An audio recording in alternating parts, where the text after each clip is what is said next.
కలుగునుగాక. క్రీస్తునందు ప్రియ దేవుని బిడ్డలారా, ప్రభువైన యేసు క్రీస్తు పరిశుద్ధ నామంలో మీ అందరికీ ఈ ఉదయకాల శుభములు తెలియచేయచ్చు ఉన్నాను. ఈ దినమంతయు మీకు మీ కుటుంబానికి దీవెనకరముగాను ఆశీర్వాదకరముగాను దేవుడు అనుగ్రహించాలని మీ కొరకై ప్రార్థిస్తూ ఉన్నాను. నేటి దినము కొరకు ఏర్పాటు చేయబడిన దేవుని వాక్యం కీర్తనల గ్రంథం 76వ సంకీర్తన 1వ వచనం. యూదాలో దేవుడు ప్రసిద్ధుడు, ఇజ్రాయేలులలో ఆయన నామము గొప్పది. ప్రియులారా, నేటి దినం కొరకు ఏర్పాటు చేయబడిన ధ్యానాంశము అన్ని నామముల కన్నా గొప్ప నామము. ప్రియులారా, కొందరి పేర్లు అధికారాన్ని సూచిస్తాయి, కొందరి పేర్లు ప్రఖ్యాతిని సూచిస్తాయి, కొందరి పేరును బట్టి వారి గుణాతిశయమును మన కన్నులకు కనబడుతుంది.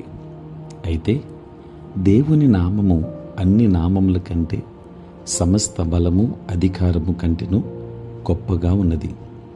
ఆయన నామము గొప్పది. ఆ గొప్ప నామమును ఆయన మనకిచ్చాడు. మనము ఆయన బిడ్డలం కదా. క్రైస్తవుడు అనగా క్రీస్తు నామమును ధరించుకొనినవాడు. అతడు క్రీస్తును కలిగినవాడు. అతడు క్రీస్తును అంగీకరించినవాడు, క్రీస్తును ప్రేమించినవాడు, క్రీస్తును వెంబడించినవాడు. ప్రియులరా, మన ప్రియ ప్రభువు యేసు క్రీస్తు నామము అన్ని నామముల కన్నా గొప్ప నామమని చెప్పడానికి కారణం ఫిలిప్పీ 2వ అధ్యాయం 9-11 వచనాల్లో మనం చూస్తాం. అందుచేతను పరలోకమందున్న వారిలో కానీ, భూమి మీద ఉన్న వారిలో కానీ, భూమి క్రింద ఉన్న వారిలో కానీ ప్రతివాని మోకాలను యేసు నామమున వంగునట్లును, ప్రతివాని నాలుకయు తండ్రి అయిన దేవుని మహిమార్థమై యేసుక్రీస్తు ప్రభువని ఒప్పుకొనున్నట్లును దేవుడు ఆయనను అధికముగా హెచ్చించి ప్రతి నామమునకు పైనామమును ఆయనకు అనుగ్రహించాను. ప్రియులారా, మహిమ నామము గల ప్రభువు నేడు మనకిచ్చు వాగ్దానం చూడండి. మీరు నా నామమున దేనిని అడుగుదురో తండ్రి కుమారుని యందు మహిమపరచబడుటకై దానిని చేతును. నా నామమున మీరు నన్నేమి అడిగినను నేను చేతును. యోహాను 14:13-14 వచనాలు. అంతేకాదు, ఇదివరకు మీరు నా పేరిట ఏమీ అడగలేదు. మీ సంతోషము పరిపూర్ణమగునట్లు అడుగుడి, మీకు దొరుకును.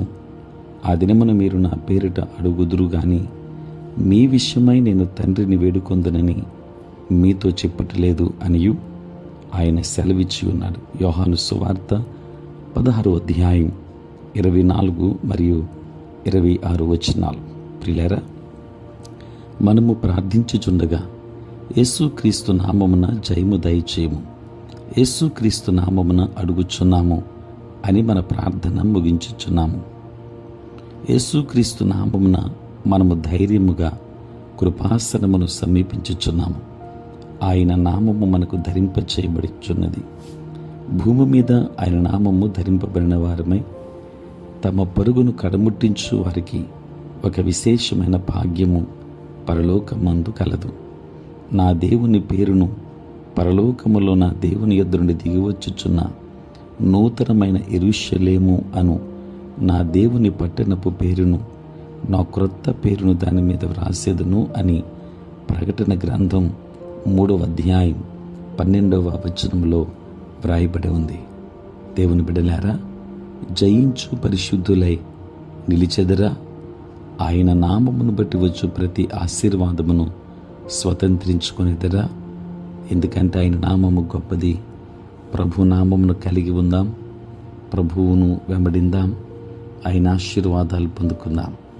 దైవాశీర్వాదాలు మీకును మీ కుటుంబానికి మెండుగా కలుగును గాక. ఆమేన్.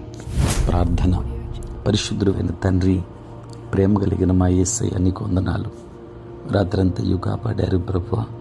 ఉదయం లేచి మిమ్మల్ని స్తుతించే భాగ్యం ఇచ్చారు. నీ స్తోత్రాలు. ఈ దినమంతా కూడా మీ సన్నిధి మాతో ఉంచండి. మీ ప్రసన్నత మాకు దయచేయండి. నేటి మా పనులలోను, ప్రయాణములలోను, పరిచర్యలోను తోడుగా ఉండండి. బలహీనులైన బిడ్డలను బలపరచండి. సమస్యలతో ఉన్న వారికి సమాధానమునివ్వండి. తండ్రి, నీకు వందనాలు చెల్లిస్తున్నాను ప్రభువా. ఈ దినమంతా కూడా మీ కృపాక్షేమములు తండ్రి మా అందరి వెంబడి ఉంచండి.